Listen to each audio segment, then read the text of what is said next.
നടൻ കൃഷ്ണകുമാറിന്റെ മകളും social media ഇൻഫ്ലുവൻസറുമായ Diya കൃഷ്ണയ്ക്ക് 60-80 ലക്ഷം രൂപ വരുമാനം ഉണ്ടോ എന്നാണ് ഇപ്പോൾ സോഷ്യൽ മീഡിയയിലെ ചർച്ച മുഴുവൻ. 69 ലക്ഷം രൂപ തട്ടിപ്പ് നടത്തിയിട്ടും ഇവർ അറിയാതെ പോയത് എന്തുകൊണ്ടാണെന്നും സോഷ്യൽ മീഡിയയിൽ സജീവ ചർച്ചാ വിഷയമാണ്. മാത്രമല്ല, എത്രയാണ് ദിയ കൃഷ്ണയുടെ മാസ വരുമാനമെന്നും അറിയാൻ ആഗ്രഹിക്കുന്നവർ നിരവധിയാണ്. യൂട്യൂബിൽ നിന്നും ബിസിനസ്സിൽ നിന്നുമൊക്കെ ലക്ഷക്കണക്കിന് രൂപയാണ് ഒരു മാസം ഈ 27-കാരി സമ്പാദിക്കുന്നത്. 1.2 മില്യൺ സബ്സ്ക്രൈബേഴ്സാണ് ദിയയുടെ യൂട്യൂബ് ചാനലിനുള്ളത്.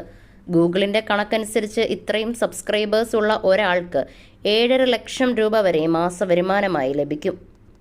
ഗൂഗിൾ പറയുന്നതനുസരിച്ച് 19 മുതൽ 26 ലക്ഷം രൂപ വരെയാണ് ഇവരുടെ മാസവരുമാനം. മാത്രമല്ല, പ്രൊമോഷൻ വീഡിയോകളിലൂടെയും വലിയൊരു തുക തന്നെ ദിയയ്ക്ക് സമ്പാദ്യമായി വരുമാനമായി ലഭിക്കുന്നുണ്ട്. Brand collaboration, sponsored post, feature advertisement, YouTube monetisation, product featuring തുടങ്ങി അനവധി വരുമാന സ്രോതസ്സുകൾ ദിയയ്ക്കുണ്ട്. ഗൂഗിളിന്റെ കണക്കനുസരിച്ച് ഒരു ഇൻസ്റ്റഗ്രാം റീലിന് 1.5 മുതൽ 2 ലക്ഷം രൂപ വരെയും, ഒരു സ്റ്റോറിക്ക് 40,000 മുതൽ 80,000 രൂപ വരെയും, ഒരു ഇൻസ്റ്റഗ്രാം പോസ്റ്റിന് 1 മുതൽ 2 ലക്ഷം രൂപ വരെയും, ബ്രാൻഡ് പാക്കേജുകൾക്ക് 3 മുതൽ 5 ലക്ഷം രൂപ വരെയുമാണ് ഇവർ ഈടാക്കുന്നത്. പ്രീമിയം ബ്രാൻഡുകൾക്ക് ഇതിലും ഉയർന്ന നിരക്കുകളാണ് പല ഇൻഫ്ലുവൻസർമാർക്കും ലഭിക്കുന്നത്. എക്സ്ക്ലൂസീവ് ഷോട്ടുകൾ ഉണ്ടെങ്കിലോ മറ്റ് സോഷ്യൽ മീഡിയ പ്ലാറ്റ്ഫോമുകളിൽ പോസ്റ്റ് ചെയ്യുന്നുണ്ടെങ്കിലോ നിരക്കുകളിൽ വ്യത്യാസം വരാം. ഇതുകൂടാതെ പബ്ലിക് പരിപാടികളിലും വലിയ തുക നൽകിയാണ് സംഘാടകർ ഇവരെ ക്ഷണിക്കുന്നത്. പണം തട്ടിയ സംഭവത്തിൽ ദിയയെ അനുകൂലിച്ചുകൊണ്ട് നിരവധി പേരാണ് രംഗത്ത് വന്നത്. അതേസമയം ദിയയെ വിമർശിച്ചുകൊണ്ടും അഭിപ്രായങ്ങളുണ്ട്. നികുതി വെട്ടിക്കാൻ ശ്രമിച്ചു എന്നാണ് ചിലരുടെ ആരോപണം. സാമ്പത്തിക തട്ടിപ്പ് കേസിൽ കൂടുതൽ അന്വേഷണങ്ങൾക്കായി ജീവനക്കാരുടെയും ദിയയുടെയും ബാങ്ക് രേഖകൾ പോലീസ് പരിശോധനയ്ക്ക് എടുത്തിട്ടുണ്ട്.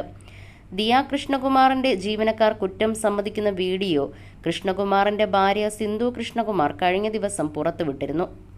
സഹോദരിമാരെ പോലെ കണ്ട ജീവനക്കാരികളിൽ നിന്നും ഇത്തരമൊരു വഞ്ചന പ്രതീക്ഷിച്ചിരുന്നില്ലെന്ന് ദിയയും പറഞ്ഞു.